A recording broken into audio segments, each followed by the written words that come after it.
You lie. It's a story worthy of Greek mythology, Shakespeare, or even Dear Deirdre. Take that, of course. Take that, fan. Take that. Take that. The golden age of Take That. A group of northern lads who proved that nice guys don't always come last. Thank you, everybody. Amazing. Oh, my God. Tonight we tell the story of the rise and fall and rise again of one of British pop's biggest ever phenomena, Take That. Unfortunately, the rumours are true. Take That are going back on tour. Oh my God, I love Take That. Nothing can really compare to Take That. Yeah, I like Take That as well. They're great.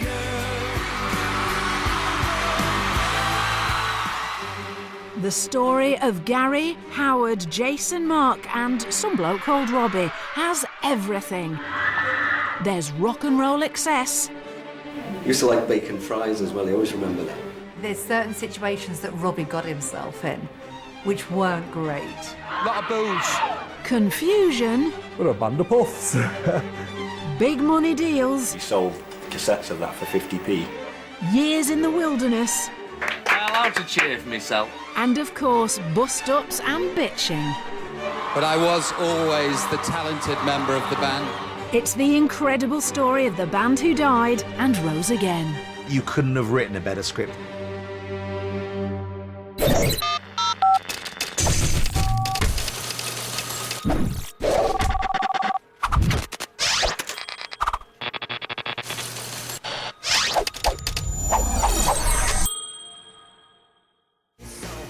This summer, Take That will play to a total of 1 million people in one of British pop's biggest ever tours. And their recent album was the second fastest in UK history to sell 1 million.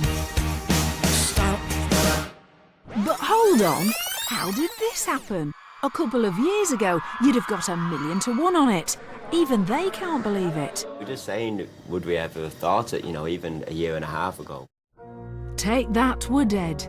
A faded memory of the 90s, like mad cow disease and mortgages. But in the most remarkable comeback since Lazarus, whoever he was, they're back, wiser and definitely older. We're now officially a man band. And Robbie is nowhere to be seen. So how, where and why did it all go right, twice, for the band that everybody loves to love? We were fun, weren't we? It's just good fun, wasn't it? Well, yes, but there's a little bit more to it than that. The story begins almost 20 years ago, when life was rubbish. There was no internet, everyone wore shell suits and had bad hair, and Bryan Adams had spent 4 months at #1. But there was a small glimmer of light in the darkness. 5 good-looking boys who could sing and dance. Listen up, everybody, if you wanna take a chance. No, not Take That. New Kids on the Block. There was no real kind of boy band like there had been in the 70s and the early 80s. So New Kids on the Block were a real revival of that. In Manchester, model agency boss Nigel Martin Smith had a plan. He would copy the formula, but with a northern modern male twist, a sort of New Lads in Rubber.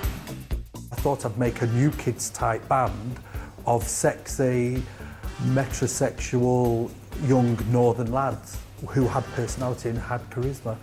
And so I started going out looking for those sort of guys. I didn't do an X Factor style huge audition. In fact, he managed to stumble across them within about a 30-mile radius of his office. First recruit was baby-faced bank worker Mark Owen, the cute, cherubic one with a fondness for knitwear. The 17-year-old had tried to be a footballer, but it was at an acting workshop that Nigel spotted his real talent. I noticed that whenever Mark got up in these workshops, all the girls would be grinning. 19-year-old Jason Orange was one of 6 brothers and a twin. He was also a breakdancing champion. Jason initially was meant to be a filler. He didn't really sing. He had a great body. He could dance the pants off of anyone. He even wiped the floor with Will Smith. Let me show you some spins and turns.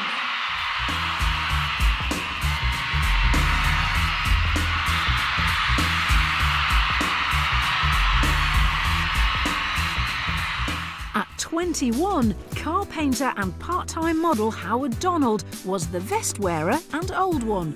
A friend of Jason's, he could dance a bit too. I've known Howard like most of my life. We've been dancing ever since. Dancing was our main kind of thing. Best mates, aren't we? I'll put it there, matey. Nice one.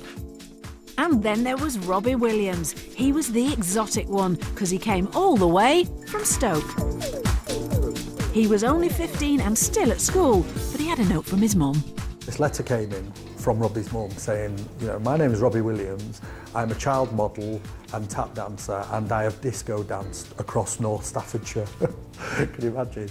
He had bags of talent then and bags of charisma, as you can imagine. He had, you know, success written all over him. Bless him. So, there was a cute one, a dancing one, a modelling one and a funny one. But there was something missing. Someone who could do the music bit. It was important for the credibility of the band that there was some genuine music talent there. Enter an 18-year-old singer-songwriter going by the name of Curtis Rush. That's Curtis with a K. He was actually called Gary, that's with a G, Barlow, and he gave Nigel his demo tape. Million Love Songs came on, and it was very similar to the final version of Million Love Songs that became a hit.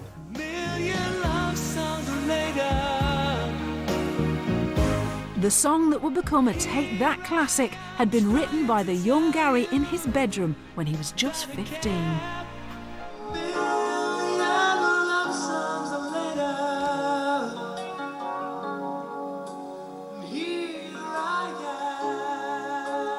You know, straight away I went, whoa, hold on a minute. Self-taught at writing and playing music, it was at school in the musical hotbed of Frodsham in Cheshire that his talent was first noticed. Well, compared to other musicians at the school, Gary was obviously head and shoulders above the rest.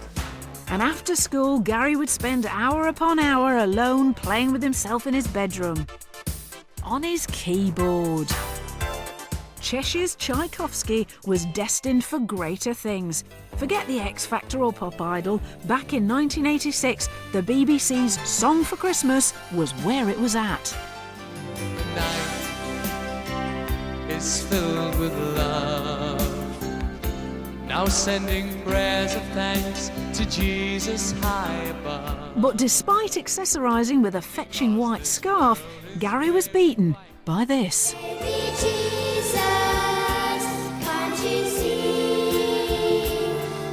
And he'd have gotten away with it too if it hadn't have been for those pesky kids. But it wasn't just music that he excelled at. Gary was showing the first signs of a keen entrepreneurial spirit. When he did his Song for Christmas, he sold cassettes of that for 50p to the students. Yes, Gary was ready for fame. He'd even practised his autograph. Nigel saw that he was good and knew that this was someone who the band could be formed around.